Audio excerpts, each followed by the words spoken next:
తలుచుకున్నా. ఇవాళ విద్య ఒక్కటే మీ జీవితంలో మార్పు తెస్తుంది. ఇవాళ మీరందరూ ఇక్కడ ఆర్డీఓలు ఉండొచ్చు, డిఎస్పీలు ఉండొచ్చు, ఎంఆర్ఓలు ఉండొచ్చు, లేకపోతే ఇతర ఉన్నతాధికారులు ఉండొచ్చు, విఆర్ఓలు ఉండొచ్చు. ఇంతకుముందు తహసీల్దార్ గారు మాట్లాడారు. ఈరోజు ఈ వేదిక మీద ఇక్కడ కూర్చొని ఇక్కడ మాట్లాడి ఇక్కడ గొప్పగా మీరు రాణిస్తున్నారంటే మీరు చదువుకున్నారు కాబట్టే ఇది సాధించగలిగినరు. ఈ ఒక్క చిన్న మర్మాన్ని గుర్తించాలి. మనకు అవకాశం వచ్చినప్పుడు మనం 10 మందికి చేయూత అందించాలి. మీకు మాకు పొత్తుంది, వ్యవసాయం పొత్తు, కానీ లక్షణాలు కూడా కొంచెం దగ్గర పోలిక ఉంది. మనకు అవకాశం రాగానే రిలాక్స్ అయిపోతాం. మేము బంగళ కట్టుకుంటాం, కారు కొనుక్కుంటాం, చుట్టాల దావతులకు పోతుంటాం. మీరు కూడా అవకాశం రాగానే అవకాశం వచ్చింది ఇంకేముందిలే అలసిపోయినాం దావత్ చేసుకుందాం అని అనుకుంటారు. దావతులు కొంత తగ్గించాలి మనం. ఎందుకంటే రెడ్డికి ఇచ్చినా గూటం రెడ్డికి ఇచ్చినా ఏం చేస్తారా దావతులు చేసుకుంటారా అని అంటారు. అది కూడా ఉండాలి కానీ మోతాదు తగ్గాలి. ఇతరులు మనల్ని చూసి అరే పిల్లలు కష్టపడుతురా, బాగా కష్టపడుతురు, మంచిగా చేస్తురు, 10 మందికి సాయం చేస్తురు, ఈ పిల్లలకు అవకాశం ఇస్తే నిలబెట్టుకుంటారు, ఈ పిల్లలకు అవకాశం వస్తే 10 మందికి అండగా నిలబడతారు అని ఒక మంచి పేరు తెచ్చుకోవాల్సిన బాధ్యత మీ మీద నా మీద ఉన్నదని నేను అనుకుంటున్నా. వాళ్ళు కూసినప్పుడు మనల్ని చూసి నవ్వుకుంటారు, వీళ్ళకి ఏది ఇచ్చినావో నిలబెట్టుకోవడా వాంతోనే అయిపోతుందని. మనం అట్లా కాదు, ఇంకా 10 మందికి నిలబెడతామనే నమ్మకం కలిగించాల్సిన బాధ్యత ముఖ్యంగా నా మీద సతీష్ మార్గం మీద అవుతుందా. ఎందుకంటే అందరు మనల్ని గమనిస్తారు. రాజ్యం ఉంది కదా అని వాళ్ళకి కావాల్సిన పని చేసుకుంటారు, ఎంత నిలబెట్టుకుంటారో చూద్దాం కదా అని అనుకుంటారు. నేనైతే జెడ్పీహెచ్ఎస్లో చదివిన, మా దామన్ అయితే హెచ్పిఎస్లో చదువుకున్నాడు. వాళ్ళకి తెలవాల్సింది ఏంటంటే నాకు తెలుగులో తెలుసు, మా దామన్నకి ఇంగ్లీష్లో తెలుసు. సౌ బక్నా ఏక్ లిఖనా అని వెనకటి పెద్దోళ్ళు చెప్పారు. बकने वाले बकते रहेंगे मगर हम लिखना पक्का लिख के रखेंगे, कहीं पर छोड़ने का नहीं है. इस बार कहीं किसी को जगह नहीं छोड़ेंगे. जो जाति के लिए जरूरी है सब कुछ लिखेंगे, कानून बनाएंगे, कोई आगे कुछ नहीं कर सके.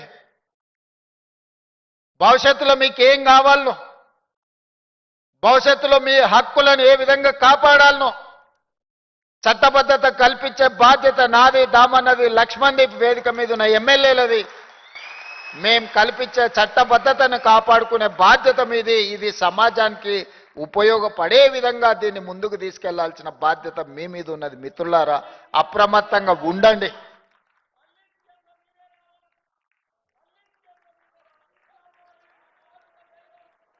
అందుకే మిత్రులారా, గత ప్రభుత్వం మీకు తెలుసు బర్రెలను, గొర్రెలను, చేపలను ఇవి వాళ్ళు ఇచ్చింది. మిమ్మల్ని ఏమో చెప్పులు కుట్టుకోమని చెప్పింది. బర్రెల్ని కాసుకోవడము, గొర్రెల్ని పెంచుకోవడము, చేపల్ని పట్టుకోవడము, చెప్పులు కుట్టుకోవడము వీళ్ళు వచ్చి మనకు నేర్పాలనా? జాంబవంతుడు నుంచి ఇప్పటి వరకు ఈ జాతికి ఆ విద్య తెలియదా? నువ్వు కొత్తగా ఇచ్చింది ఏందని? వీళ్ళు గొర్రెలు, బర్రెల్ని పెంచుకోవాలా, గొర్రెల్ని అదేవిధంగా చేపలు పట్టుకోవాలి, చెప్పులు కుట్టుకోవాలా? మీ పుల్లలు మాత్రం రాజ్యాలు వెళ్ళాలనా? ఇదా మీ జాతి యొక్క ఆలోచన? అందుకే ఈ బర్రెలు, గొర్రెలు, చేపలు కాదు, చెప్పులు కుట్టుకోవడం కాదు, చెప్పులు కుట్టిన ఈ జాతే డాక్టర్లు, లాయర్లు, ఇంజనీర్లు కావాలి, ఐఏఎస్లు, ఐపీఎస్లు కావాలి, మీరు ఎమ్మెల్యేలు, ఎంపీలు కావాలి. ఈ రాజ్యాన్ని నడపాలా. అప్పుడే ఈ జాతి గౌరవం పెరుగుతుంది. గొర్రెలు, బర్రెలు, చేపలు, చెప్పులు కుట్టడం కాదు, డాక్టర్లు, లాయర్లు, ఇంజనీర్లు కావాలి, ఐఏఎస్లు, ఐపీఎస్లు కావాలి, ప్రజాప్రతినిధులై ఈ తెలంగాణ పునర్నిర్మాణంలో మీరు భాగస్వాములు కావాలి. దానికోసం మీరు కష్టపడండి. నా శక్తి ఉన్నంత వరకు మీకు సహాయాన్ని అందించే బాధ్యత నాది. డాక్టర్ బాబాసాహెబ్ అంబేద్కర్ గారు సామాజిక న్యాయం, సమానమైన అవకాశాల గురించి ఏదైతే చెప్పిండో, తెలంగాణ రాష్ట్ర బిల్లు ఏర్పాటులో బాబు జగ్జీవన్ రామ్ గారి కూతురు మీరా కుమారి గారు ఎట్లయితే తెలంగాణ రాష్ట్రాన్ని ఏర్పాటు చేసిందో, ఆ స్ఫూర్తితో నేను పనిచేస్తాను. నేను ఎవరికి వ్యతిరేకం కాదు, అందరూ నా వాళ్ళే, నేను అందరి వాడిని. ఆ మధ్యలో ఒక ఆయన నన్ను ఏదో అన్నాడు అంటే చెప్పిన సహాయం అందించినప్పుడు దామన్న రేవంత్ మాదిగా అన్నాడని, బీసీ కులగణం చేసినప్పుడు మా మహేష్ గౌడ్ రేవంత్ గౌడ్ అన్నాడని, శ్రీహరిని మంత్రి చేస్తే రేవంత్ ముదిరాజ్ అన్నాడని, అనిల్ యాదవ్ను ఎంపీగా చేస్తే రేవంత్ యాదవ్ అన్నాడని, సిక్కులకేదో సాయం చేస్తే సర్దార్ రేవంత్ సింగ్ అన్నారని, క్రిస్టియన్స్కి ఏదో సాయం చేస్తే డేవిడ్ రేవంత్ అన్నారని, ఇతరులకు మైనారిటీలకు సహాయం చేస్తే ఒక ఆయన అసదుద్దీన్ రేవంతుద్దీన్ అన్నాడని, ఏ పేరు మీద పిలిచినా నేను ఏం బాధపడను. నేను మీ అందరు వాడిని. ఇవాళ నేను ఇంత చిన్న తక్కువ సమయంలో శ్రీహరణ నా మొదటి ప్రస్థానం నుంచి చూసుకుంటూనే వస్తున్నాడు. దామన్న అయితే నాకు మిత్రుడు, రాజకీయాలు లేనప్పుడు కూడా దామన్నతో నాకు పరిచయం ఉంది. చూసుకుంటూ వస్తూనే ఉన్నారు. వాళ్ళు నాకంటే ముందు చాలా పెద్ద పెద్ద హోదాలలో ఉన్నారు.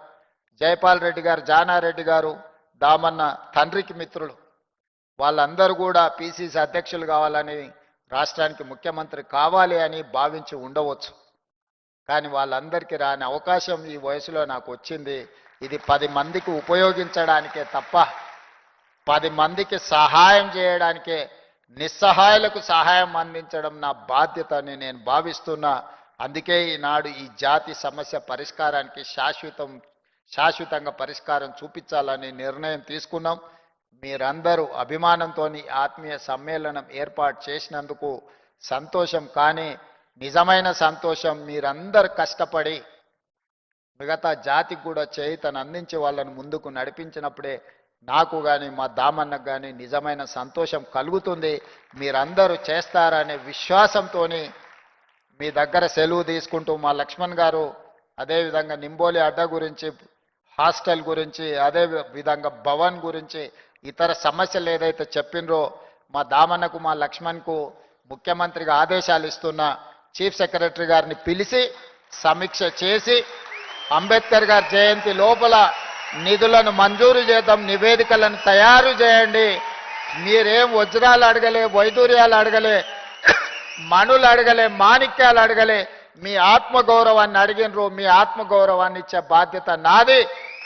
కార్యాచరణ సిద్ధం చేయండి దామన్న, తప్పకుండా మంజూరు చేస్తాం తెలియజేస్తూ మీ అందరి దగ్గర సెలవు తీసుకుంటున్నాం మిత్రులారా.